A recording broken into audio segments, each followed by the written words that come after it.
Le grand problème de la transmission de la méditation aujourd'hui, c'est qu'elle est réduite à un instrument technique pour être plus performant.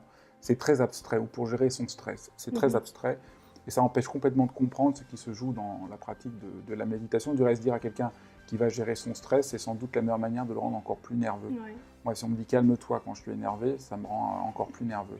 Mais ce qu'on découvre dans la pratique de la méditation, c'est que ça me permet de passer d'un état dans lequel j'essaie de tout contrôler sans jamais pouvoir réussir, parce qu'on ne peut jamais tout contrôler, à un état dans lequel j'entre dans une plus grande confiance, une plus grande présence, qui me permettent de donner sens, effectivement, à un sens de créativité, la capacité de relever un défi, parce que c'est ce qu'on ne voit pas, qui me semble vraiment problématique pour des gens qui ont des responsabilités dans l'entreprise, c'est que les gens ont tendance à croire que ce qui leur manque, c'est des outils pour résoudre des problèmes, mais quand on est face à une difficulté, c'est qu'au fond, il n'y a pas d'outils qui ont aidé et qu'il faut qu'on fasse preuve de présence d'esprit, une capacité dans l'instant à prendre une décision. Exactement. Et la méditation apparaît ici comme l'outil royal, parce qu'elle n'est pas juste un instrument, mais elle a une capacité de se ressourcer à cette autre forme de pensée que, par exemple, le prix Nobel d'économie, Kahneman, appelle de ses voeux.